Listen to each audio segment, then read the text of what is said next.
Do të fokusohemi që në nisje tek ndeshja që zhvillohet sonte në orën 18, ku kombëtarja shqiptare do të luajë ndaj Anglisë në stadiumin Air Albania. Do të kemi mundësi të shohim se si paraqitet atmosfera në kryeqytet dhe po ashtu përgatitjet e fundit për futjen dhe hyrjen e tifozëve në stadium. Do të kemi në lidhje të drejtë për drejtë në këtë momente gazetarin ton Irgis Hysenaj për të na përcjellë të rejat më të fundit live nga stadiumi Air Albania. Irgis, të përshëndes, si duket situata, ka nisur të futen tifozët në stadium dhe si është atmosfera atje?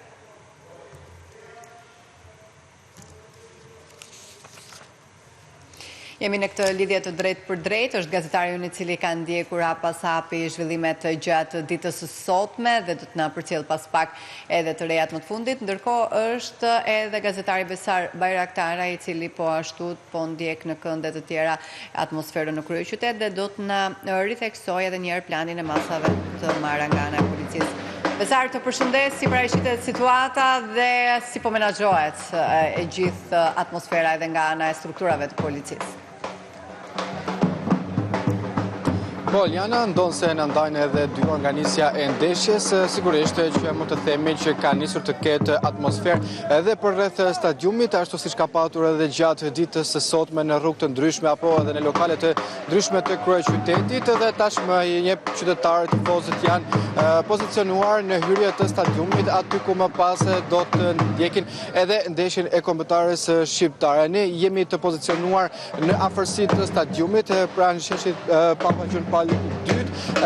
dhe aty ku është njëra nga pikat hyrëse të tifozëve për në stadiumin kombëtar Air Albania. Do të jenë kontrollet e policisë që janë në këtë pjesë që do të lojnë tifozët dhe këto tifozë që ju mund të shihni pra këtë pamje të drejtë për drejta kanë kaluar fazën e parë të kontrolleve dhe tashmë do të kenë edhe dy kontrollet e tjera, një që do të jetë aty pranë stewardëve dhe punonjësve të policisë, të cilët do të kenë një kontroll të dytë të imtësishëm në rast se mund të ketë qytetar tifozë të cilët mund të themi ka shpëtuar nga kontrolli i parë sende të paligjshme, sende të forta që nuk lejohen për në stadium dhe më pas do të kenë edhe një kontroll të fundit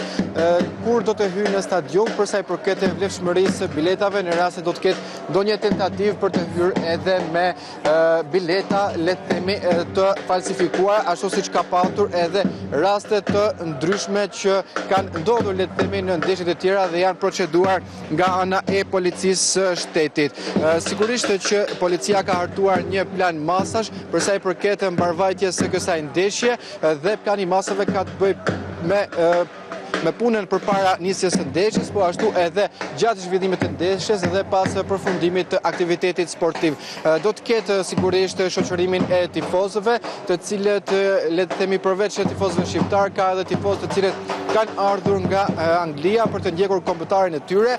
dhe për këtë arsye kemi të angazhuar rreth 1000 punonjës policie që janë në gatishmëri për ndonjë situatë të mundshme. Nuk ka informacione për le të themi për tifozë problematik, por duke qenë se mund të ketë tifozë të cilët konsumojnë pije alkolike, policia i druhet le të themi ndonjë incidenti të mundshëm dhe për këtë arsye do të qëndrojë në gatishmëri për ndonjë situatë të mundshme.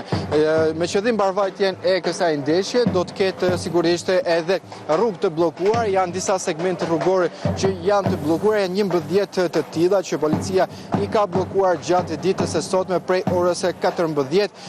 dhe do të jenë të bllokuar të pakalueshme për qytetarët deri në përfundim të aktivitetit sportiv. Është rruga ku ne jemi vendosur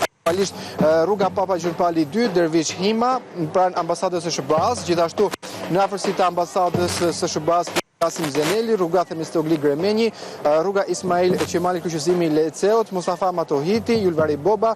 Lek Dugagjini pranë Ishgardit, rruga Abdul Frashër pranë kryqëzimin, rruga Kerdilajt Llagami dhe rruga Faik Konisa që do të jenë të pakalueshme për qytetarët. Shohim që edhe në këtë kënd keni pamje të drejtë për drejta nga tifozët të shumtë që po vinë, le të themi, pas përfundimit të kontrollit të parë dhe po i drejtohen më pas edhe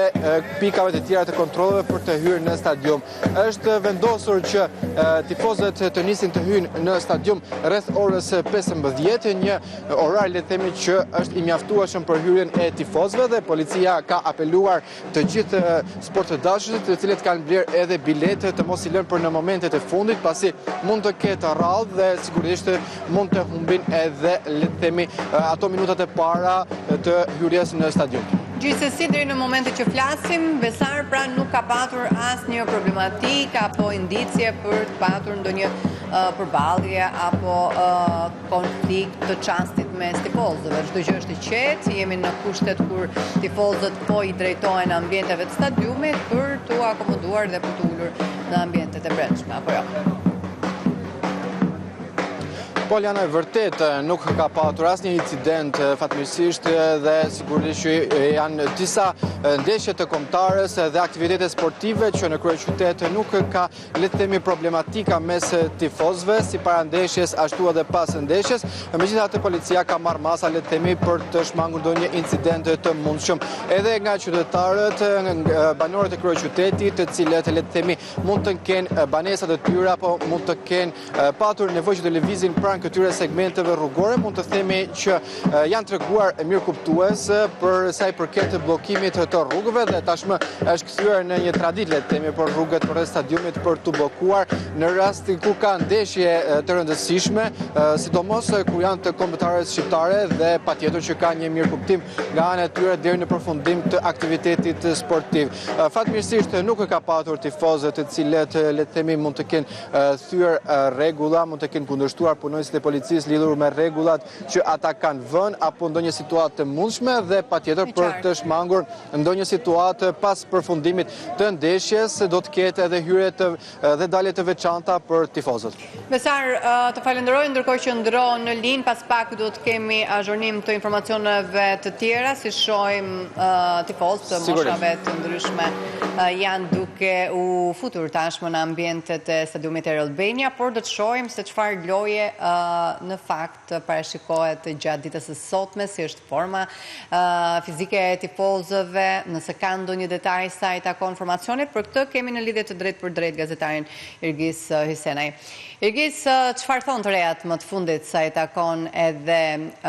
gjendjes fizike dhe asaj si e presin futbollistët këtë ndeshje? Përshëndetje, Oliana. Trajneri Silvinho ka luksin që të ketë që të gjithë futbollistët në dispozicion, forma fizike është mjaft e mirë, në stërvitjen zyrtare të fundit të kryer ditën e dieshme në orën 18, u pan lojtarët në fush në formë, nuk është se ka shqetësime apo probleme. Megjithatë është vendosur që futbollistë si Mitaj dhe Sheu të qëndrojnë në tribunë sot, kjo për shkak të kartonëve të verdhë, në mënyrë që të shmangin surpriza, le të themi, në ndëshkim të mundshëm, i cili do të bënte pastaj që ata të mos të ishin të disponueshëm për sfidat që kemi në mars në play-off, pra kemi 2 takime të tjera, gjithashtu në rrezik janë edhe futbollistë sa i përket ndëshkimit me një karton të verdhë i cili mund të sjellë në pezullim edhe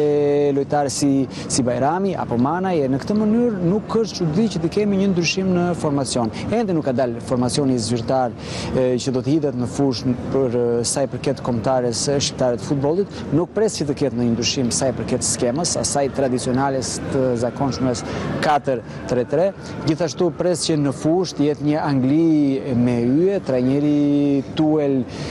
besoj që do të besoj emrave si Harry Kane apo Jude Bellingham, Rice, Izi, Saka janë lojtarë të cilët me skuadrat e tyre po bëjnë shumë mirë dhe ne do të duhet që të kemi kujdes në mënyrë që të shmangim në një befasi apo të papritur. Përqendrimi duhet të jetë maksimal, megjithatë kam identifikuar që unë po i them trajneri Silvinho u ka bërë të qartë futbollistëve në atë takim përpara ndeshjes që do të luhet në orën 18 që bën me lojtarët, u jep atyre porositë e fundit, kështu që vëmendja është maksimale, përqendrimi gjithashtu pritshmëritë nga ana e tifozëve ne kemi përmendur edhe kemi thënë që janë shumë të mëdha, presim edhe të shikojmë një sfidë e cila pikë së pari do të jetë emocionuese, do të dhurojë edhe spektakël kundra një Angli e cila është pretendente për ta fituar kampionatin botror, e ne duhet të shikojmë ku jemi, çfarë niveli mund të arrijmë edhe sa të aftë do të jemi që të bëjmë ballë lojtarëve të një kalibri të lartë botror. Ndërkohë rëndësia e ndeshjes, cila është pjesa kryesore që vlen të fitohet pra kjo ndeshje Ergis? Atë ne vim në të dyja kombëtarët janë në situata shumë komode. Anglia e ka siguruar tashmë kualifikimin, nga ana tjetër ne kemi siguruar play-offin, por është një sfidë, le të themi, prestigji. Pikë së pari Anglia vjen në këtë përballje, në këtë 90 minutësh të fundit të këtyre kualifikuesave të kampionatit botror, me qëllim për të realizuar një rekord. Vetëm Spanja ka arritur, le të themi, 10 fitore radhazi, gjithashtu i ka fituar që të gjitha përballjet në grup në kualifikuese. Anglia do të kërkojë që ta bëj këtë gjë, por pikë së pari duhet që të kaloj pengesën në Shqipëri, pra duhet të na mposht ne. Deri më tani në 7 takime të luajtura 3 luanë nuk kanë pësuar asnjë gol. Detyra jonë do të jetë që t'u aprishim këtë fest, t'u aprishim këtë objektiv që ata kanë, e pse jo të tregojmë edhe të tërheqim jo vetëm vëmendjen e tifozëve shqiptare dhe mediave shqiptare në Shqipëri, Kosovë, Maqedoni të Veriut, kudo ku janë shqiptarët, por edhe të mediave ndërkombëtare për treguar fuqinë që ne kemi si skuadrë dhe pse jo mund të jemi surpriza në vazhdim. Pasi nëse i kalojmë me sukses ato dy sfida, në mars i kemi gjysmëfinalet dhe finalet e play-offit. Për të marrë pjesë në stadium live, për të qenë prezent, për ta ndjekur ndeshjen aty, ka qenë e lartë, më e lartë se sa numri i biletave, sigurisht. Gjithmonë është dëshirë shumë e madhe për të qenë në stadium, për të mbështetur kombëtarin, për tepër që është një skuadër si Anglia që ka shumë yje. Le të themi që tifozët nuk e kanë atë presionin që e kanë pasur për fitore. Po flasim për situatat të tjera, ku kombëtarët duhet të fitonte në mënyrë që të realizonte objektivin që është vendi i dytë, por kjo nuk do të thotë që nuk ka pritshmëri nga ana e tifozëve. Përkundrazi, tifozët presin fitore dhe këtë futbollistët e dinë. Nuk do të kenë atë, le të themi, atë peshën, atë rëndesën që mund të ketë nga ana psikologjike kjo ndeshje, megjithatë dëshira për këta lojtarë për të lumturuar të gjithë fansat, jo vetëm aty në Air Albania, por edhe në kudo në trojët shqiptare do të jetë e madhe. Madje me pritshmëritë edhe në bisedat që kanë pasur me tifozët presin shumë edhe nga broja. Të shikojmë nëse Silvinho do të zgjedhë që ta hedhë sulmuesin e Burnit në fushë në këtë përballje, i ka besuar, le të themi ka pasur një mini çështje sa i përket performancës së tij jo të mirë, diskutimeve që ai ka sjellë me reagimin pas takimit, por një futbollist nuk vlerësohet për vetëm 90 minuta, një futbollist vlerësohet në tërësi në të gjithë këto kualifikuese, kontributi i tij duhet thënë që është i madh për kombëtarin edhe për rezultatet, kështu që është momenti i fundit për të gëzuar edhe për të lumturuar tifozët, një pjesë të fansave të tij që presin shumë, por edhe për të gjetur si futbollist paqen me veten edhe një qetësinë nga ana psikologjike. E qartë Ergis, të falenderoj, do të kemi sërish lidhje të tjera për të përditësuar informacionet minut pas minute.